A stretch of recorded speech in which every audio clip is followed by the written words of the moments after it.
ಮುಖ್ಯಮಂತ್ರಿಗಳ ವಿರುದ್ಧ ರಾಜ್ಯಪಾಲರು ನೀಡಿರುವ ನೋಟಿಸ್ ಹಿಂಪಡೆಯುವಂತೆ ಒತ್ತಾಯಿಸಿ ಇಂದು ಚಿಂಚೋಳಿಯ ತಹಸೀಲ್ ಕಾರ್ಯಾಲಯದ ಮುಂದೆ ಪ್ರತಿಭಟನೆ ಮಾಡಲಾಯಿತು. ಪ್ರತಿಭಟನೆಯನ್ನು ಉದ್ದೇಶಿಸಿ ರಾಜ್ಯ ಕಾಂಗ್ರೆಸ್ ಉಪಾಧ್ಯಕ್ಷರಾದ ಸುಭಾಷ್ ರಾಠೋಡ್ ಮಾತನಾಡಿ, ಬಿಜೆಪಿ ನಾಯಕರ ಕುತಂತ್ರಕ್ಕೆ ಮಣಿಯದೆ ಅಹಿಂದ ನಾಯಕರಾದ ಸಿದ್ದರಾಮಯ್ಯನವರ ವಿರುದ್ಧ ತಾವು ನೀಡಿರುವ ಶೋಕಾಸ್ ನೋಟಿಸ್ ಹಿಂಪಡೆಯಬೇಕು ಎಂದು ಆಗ್ರಹಿಸಿದರು. ಈ ಸಂದರ್ಭದಲ್ಲಿ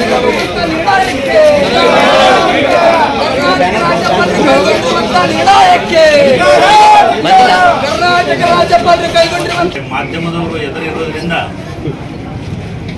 ಗವರ್ನರ್ ಅವರ ನೋಟಿಸ್ ಕೊಟ್ಟಿದ್ದು ಇದು ಪ್ರಜಾಪ್ರಭುತ್ವದ ಕಗ್ಗೊಲೆಯಾಗಿದೆ,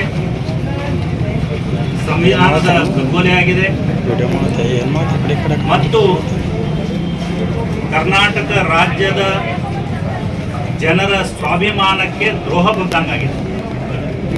ಇಡೀ ರಾಜ್ಯದಲ್ಲಿ 136 ಶಾಸಕರನ್ನ ಗೆಲ್ಲಿಸ್ಬಿಟ್ಟು ಚುನಾಯಿತ ಮುಖ್ಯಮಂತ್ರಿ ಒಬ್ಬರಿಗೆ ಯಾರ್ದೋ ಒಬ್ಬರು ದೂರು ಕೊಟ್ಟ ಆಧಾರದಲ್ಲಿ ನೋಟಿಸ್ ಕೊಡ್ತಕ್ಕಂಥದ್ದು ಭಾರತ ದೇಶದ ಇತಿಹಾಸದಲ್ಲಿ ಎಲ್ಲೂ ಕೂಡ ಇಲ್ಲ. ಹಂಗಂತ ಹೇಳಿ ನಾವ್ಯಾರೂ ಕೂಡ ಸಿದ್ದರಾಮಯ್ಯ ಸಾಹೇಬರಾಗಲಿ ನಾವ್ಯಾರೂ ಕೂಡ ಎನ್ಕ್ವೈರಿಗೆ ಹೆದರ್ತಾ ಇಲ್ಲ. ಯಾವುದೇ ಎನ್ಕ್ವೈರಿಗೆ ನಾವು ಸಿದ್ಧ ಇದ್ದೇವೆ.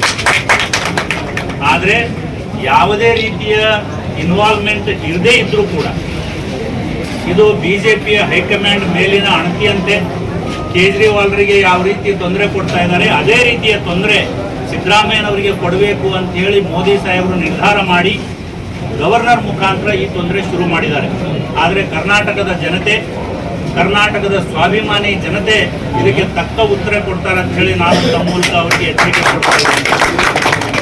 ಸಿದ್ದರಾಮಯ್ಯ ಅವರ ವ್ಯಕ್ತಿತ್ವ ಬಗ್ಗೆ ಇಡೀ ಜಗತ್ತಿಗೆ ಗೊತ್ತಿದೆ, ಇಡೀ ದೇಶಕ್ಕೆ ಗೊತ್ತಿದೆ.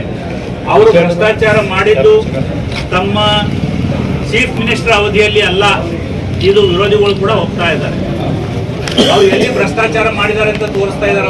ಅವರು ಉಪಮುಖ್ಯಮಂತ್ರಿ ಇದ್ದಾಗ ಬೇರೆ ಸರ್ಕಾರಗಳ ಮೇಲೆ ಪ್ರಭಾವ ಬೀರಿ ಅವರು ಇದೆಲ್ಲ ಮಾಡಿಸಿದ್ದಾರೆ ಅಂತ ಹೇಳ್ತಾರೆ. ಆದರೆ ನಾವೆಲ್ಲ ಬಹಳ ದಿನಗಳಿಂದ ರಾಜಕಾರಣದಲ್ಲಿ ನೋಡ್ತಾ ಇದ್ದೀವಿ, ಸಿದ್ದರಾಮಯ್ಯ ಅವರ ಮೇಲೆ ಒಂದು ಕಪ್ಪು ಚುಕ್ಕೆ ಚಿಕ್ಕದು ಕೂಡ ಇಲ್ಲ. ಪ್ರತಾಪ್ ಸಿಂಹ ಅವರು ಯಾರು ಬಿಜೆಪಿ ಸಂಸದರಾಗಿ ಮೈಸೂರಿನಿಂದ ಎಲೆಕ್ಟ್ ಆಗಿದ್ದಾರೋ ಅವರೇ ಹೇಳಿದ್ದಾರೆ, ಅವರೆಲ್ಲ ಜನನಾಯಕರು, ಅವರು ಭ್ರಷ್ಟರು ಅಂದ್ರೆ ನಾನೇ ಒಪ್ಪಲ್ಲ ಅಂತ ಅವರು ಬಿಜೆಪಿ ಅವರೇ ಹೇಳ್ತಾ ಇದ್ದಾರೆ. ಯಾತ್ನಾಳ್ ಅವರು ಹೇಳ್ತಾ ಇದ್ದಾರೆ ಸಿದ್ದರಾಮಯ್ಯ ಅವರು ಭ್ರಷ್ಟ ಅಂತಂದ್ರೆ ಒಪ್ಪಲ್ಲ ಅಂತ ಹೇಳಿ. ಇದೆಲ್ಲ ರಾಜಕಾರಣ ನಡೆದಿದೆ.